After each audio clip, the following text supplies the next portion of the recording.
Olá, bom dia. Começa aqui mais uma edição do Eldorado Expresso, trazendo para você os principais destaques das plataformas do Estadão, esta terça-feira. Oi, Carol, bom dia. Oi, Heisen, bom dia a todos. Seguimos cada um da sua casa, né? E atualizando as informações importantes desta terça. Primeiro destaque, uma fase da Lava Jato em São Paulo e em Brasília, agora em parceria com a Justiça Eleitoral, e que tem como alvo o deputado federal Paulo Pereira da Silva, o Paulinho da Força Sindical e também do partido Solidariedade.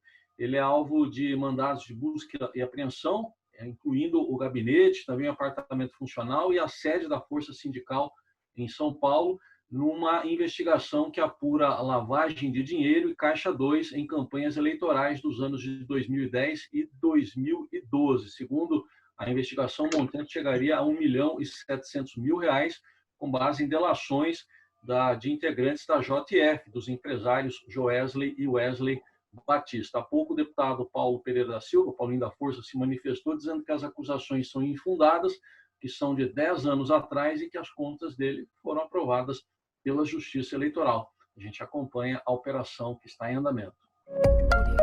Falando um pouquinho de meio ambiente, o Senado hoje recebe o vice-presidente Hamilton Mourão, que é também o coordenador do Conselho Nacional da Amazônia Legal. A audiência pública vai tratar da escalada do desmatamento na floresta amazônica e a pressão de investidores estrangeiros contra a política ambiental do governo. Na agenda do dia também está alguns esclarecimentos, né, do ministro de Ciência e Tecnologia, Marcos Pontes, sobre a exoneração da pesquisadora responsável pelo grupo de monitoramento, né, oficial da devastação florestal lá no INPE. Em meio às maiores taxas, né, de alerta do desmatamento dos últimos 5 anos, a Lúbia Vinhas foi retirada do cargo de coordenadora geral de observação da terra, departamento responsável, né, pelos sistemas DETER e PRODES, que acompanham o desmatamento na Amazônia. Sobre a pandemia de coronavírus, um olhar especial hoje para 2 regiões do país onde os casos confirmados e também de mortes estão crescendo, as regiões Sul e Centro-Oeste, é o que aponta o levantamento do consórcio de imprensa, do qual o Estadão faz parte, e que colhe dados diretamente das secretarias estaduais da saúde.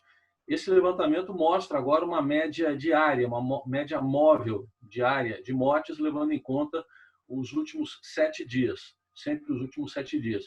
E está apontado nesse último levantamento que as regiões Sul e Centro-Oeste do país, lá no início de junho, eram responsáveis por 4% das novas mortes a cada dia. Hoje, essa representatividade das regiões Sul e Centro-Oeste está em 18%. O último balanço do consórcio de imprensa aponta 72.950 mortos e quase 1.889.000 casos confirmados. E nessa pandemia toda ainda tem repercussão do que disse o secretário de Atenção Especializada do Ministério da Saúde, Coronel Luiz Otávio Franco Duarte, que numa reunião virtual na Câmara dos Deputados disse que recomenda aos gestores e às secretarias estaduais da saúde que comprem medicamentos e equipamentos com sobrepreço, porque se trata de uma pandemia, mas que abram processos administrativos e levem os casos ao Ministério Público. Você acompanha tudo isso lá na nossa cobertura da pandemia do coronavírus no portal do Estadão. Depois de 4 meses de pandemia, as empresas começam a sucumbir à falta de caixa e à incapacidade financeira para honrar, né, todas as dívidas. No mês passado, o número de pedidos de recuperação judicial cresceu 44% e de falências decretadas, 71%.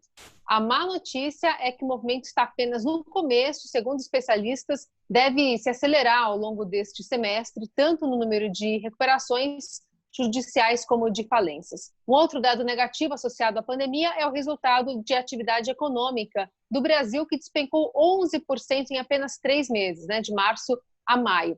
E segundo o Banco Central, esse é o maior recuo percentual por um período de 3 meses em toda a série histórica do Banco Central, que começou lá em janeiro de 2003.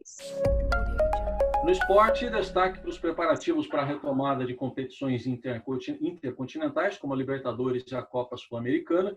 E o diretor da Conmebol, Frederico Nantes, disse ao canal Sport TV, está em destaque aí no Estadão também, que está mantida a final da Libertadores, só que vai ser só no ano que vem, né, em janeiro, para o estádio do Maracanã, conforme já havia sido estabelecido. Além dessa questão, você acompanha ainda outros detalhes sobre a preparação dos clubes para a volta do Campeonato Paulista. Tem também ali uma reportagem mostrando no nosso esporte como é que projetos sociais estão sendo afetados com cortes de verbas durante essa pandemia.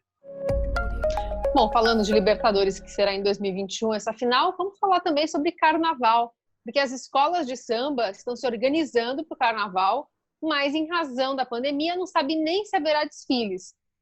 Por um triz, né, a festa não foi cancelada neste ano, porque a OMS acabou declarando a pandemia 2 semanas depois da quarta-feira de cinzas. Inclusive tem especialistas, né, que atribuem o Carnaval ao espalhamento do coronavírus, né, entre fevereiro e março.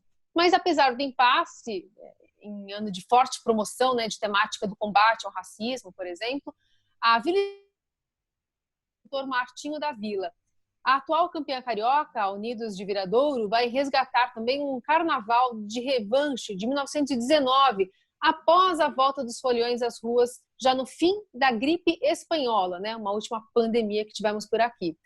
O paralelo será da mesma forma, né, que os brasileiros derrotaram a peste do século passado e hão de vencer, então, agora a Covid-19. E, mais uma vez, vão celebrar a vida sob a batuta do Rei Momo.